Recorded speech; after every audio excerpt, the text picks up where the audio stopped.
Mas é muito interessante. Bom, isso é uma perícia judicial, isso não foi um licenciamento.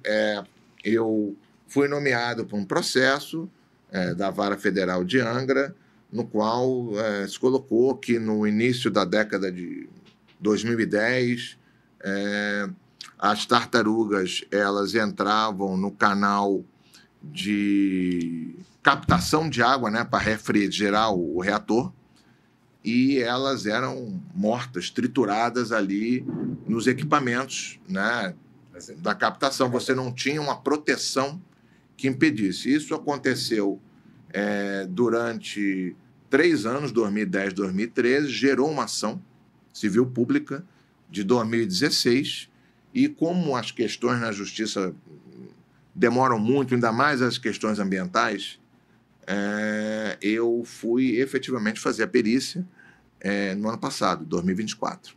Né? E aí a gente constatou, né, o que eu fiz. Primeiro, isso efetivamente, a usina de Angra falou, isso acabou. Isso efetivamente acabou? Então eu falei, eu quero ter acesso ao processo de licenciamento ambiental conduzido pelo IBAMA para ver dentro dos documentos se isso efetivamente acabou, se depois disso teve registro de captura. Não teve. Né? Aí eu montei uma equipe, um biólogo, um engenheiro civil, uma veterinária e uma bióloga especialistas em tartarugas. E nós fomos para a usina, fomos em outubro do ano passado, né? E aí fomos com a equipe lá porque um processo que foi o Ministério Público contra a usina de Angra, o IBAMA, o ICMBio.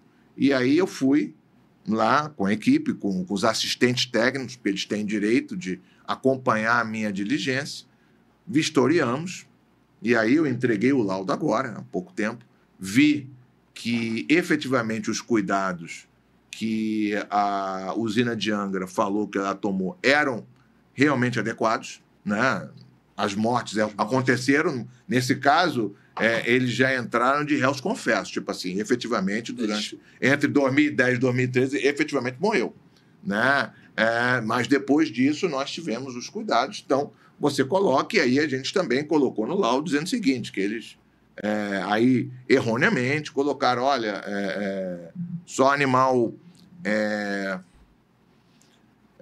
com algum tipo de fragilidade, porque comeu plástico, era sugado pelo equipamento. Aí a gente constatou o seguinte, não, aí a gente pegou uma veterinária, ela pegou as fotos dos animais mortos, pediu foto em alta resolução, ela fez uma análise e mostrou, não, os animais que estavam ali estavam saudáveis. Né? Então, no passado, efetivamente, você capturou. Qual é a importância disso? A importância disso é o seguinte: houve um processo e você está subsidiando o juiz, né, para ele tomar a decisão. Então, o laudo foi entregue agora dia 16, né? Aí tem o tempo que as partes do processo elas vão analisar, e aí vão ter comentários. Um outro exemplo para você. Se você pega a Rio Petrópolis, quando você está na Avenida Brasil para pegar a Rio Petrópolis, logo que você vira para pegar a Rio Petrópolis, à direita, você tem uma série de galpões, que esses galpões eles são área de estoque do aeroporto do Galeão. E o Ministério Público entrou com ação dizendo que esse licenciamento estava mal conduzido e que houve dano ambiental. E aí você foi fazer, nós também fizemos a perícia, a grande maioria das perícias, a gente monta uma equipe multidisciplinar, né?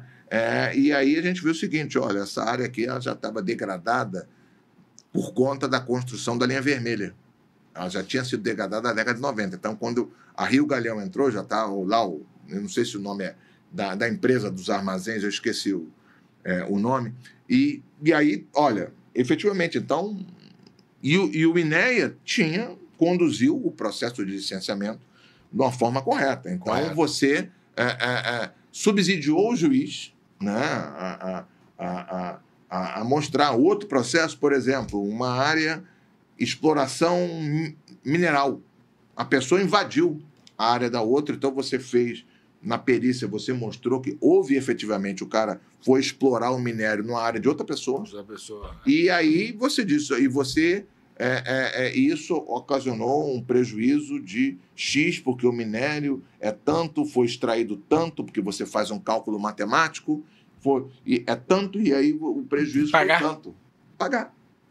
Temas que você só assiste só aqui no EscutaCast, informações, conteúdo. Vocês não vão escutar isso em outros programas. Pode escutar um ou outro falando, tá?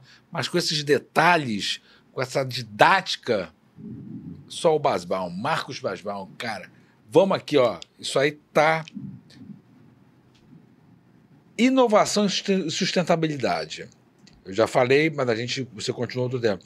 A tecnologia, né? Projetos de energias renováveis, novos processos para lidar com resíduos estão em alta, inovação, quer dizer, isso tudo está em ebulição, está... Isso tudo, sim, tá avançando. Eu acho que a minha opinião é que não está avançando talvez na velocidade que as pessoas esperavam, por uma questão simples. Eu acho que a sociedade, né, como um todo, né, descobriu que você ainda vai conseguir explorar o petróleo por mais tempo do que você pensava há 10, 15 anos atrás, né? E tudo é montado em cima da indústria do petróleo, plástico, tudo. Então, e você descobriu o seguinte, olha, você ainda tem...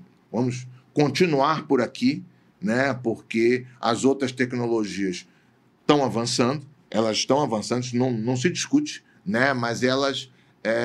quando elas começaram, havia uma expectativa de que a atividade da indústria do petróleo fosse se esgotar mais rapidamente do que você constata agora. Então, você ainda tem muita coisa em termos de petróleo. Então, isso é uma visão minha. Eu não lido diretamente com isso. Quer dizer, eu lido com petróleo, né? A minha vivência de lidar com petróleo e gás. Mas isso é verdade. Eu li outro dia sobre isso. Isso a coisa, ela anda, mas ela anda mais devagar do que se esperava que ela andasse há 15, 20 anos atrás. Eu estava discutindo isso com uma pessoa que estava dizendo, o petróleo vai acabar e aí vai ter um outro tipo de energia. Aí eu fiquei pensando que assim, quantos locais no mundo que ainda existe petróleo, né? A Venezuela, lá nos países árabes. Já tem muito. Não, e aí você, por exemplo, os Estados Unidos agora, eles têm a questão lá... Eles vão substituir. O gás do xisto, né? Que é uma outra forma de você fazer a exploração. Então, isso ainda amplia, né, as reservas que já eram conhecidas, né? Porque aí... como é que é em inglês? Shale gas, agora não me lembro. Enfim, mas em português é gatis, né? E você tá vendo? Então, por exemplo, eu digo isso na Petrobras, né? Na Petrobras, eu cheguei lá a fazer avaliações ambientais, não sei agora, porque eu saí da empresa em 2016, mas eu mantenho de projetos, né? Você de uma usina fotovoltaica no Rio Grande do Norte, que era com placa solar, de você fazer uma usina eólica em Fernando de Noronha, de você fazer usinas para biocombustíveis, né? Isso está acontecendo? Está acontecendo, mas está acontecendo de uma forma embrionária. Quando eu fui fazer essas avaliações há coisa de 15, 20 anos atrás, a expectativa era outra, que você ia ter uma mudança mais profunda na matriz energética do que ela efetivamente está acontecendo. E no Brasil, no Brasil, só lembrando o seguinte, que o Brasil, dentre pelo menos os grandes países, é o que tem, com certeza, a maior potência em termos de hidrelétrica, né? Porque você tem muito rio no Brasil, você tem muita questão hidrelétrica. Então, a própria, por exemplo, energia eólica que tem lá no Ceará, energia solar, né? Você vê na Europa, eles estão avançando muito que daqui a pouco a Rússia vai se resolver fechar a torneira do gás, eles têm que arrumar uma outra solução. Né? Então, eles estão... No caso deles, é por necessidade. Tipo assim, a gente não pode ficar dependendo desse cara. Ficar reclamando que ele está invadindo a Ucrânia e dependendo e comprando o gás dele na moita. Né? Então, tem que arrumar outra alternativa. O Brasil, você tem a questão mais... você tem uma questão hidrelétrica muito forte, né? Comparado com outros países. E isso é uma observação minha de ver que ainda tem mais petróleo do que as pessoas achavam aqui 20 anos atrás. Diz uma coisa, uma curiosidade. Eu tinha, né, um amigo, um senhor, já foi meu professor na Sociedade Psicanalítica, ele faleceu ano passado, aos 99 anos. E ele, eu vou resumir, ele na hora do almoço, ele botava a sunga, né, que você falava, ele botava a sunga, ia no arpoador e nadava até o meio lá e voltava. Aí o pessoal dizia, mas... Aí no arpoador, a minha turma tinha 11 estudantes de psicanálise. Aí o pessoal, mas Moura, aquela água, você não fica preocupado de pegar doença? Ele falou, não, o corpo humano ele é protegido tem proteção, ele não vai se contaminar assim. E o mar, ele é muito... Ele tem uma capacidade de diluição muito grande. Muito grande, né? Então, às vezes as pessoas ficam preocupadas, o mar está mais escuro. Não, se você for, por exemplo, sei lá, você tem aqui no Ipanema, mais 5 quilômetros lá, a saída do emissário submarino. Né? Se você for ali, você vai pegar uma área contaminada. Essa questão, por exemplo... Um outro projeto, que era um projeto piloto que a Petrobras ia fazer, a Petrobras queria fazer uma fábrica de parafina em Coari, uma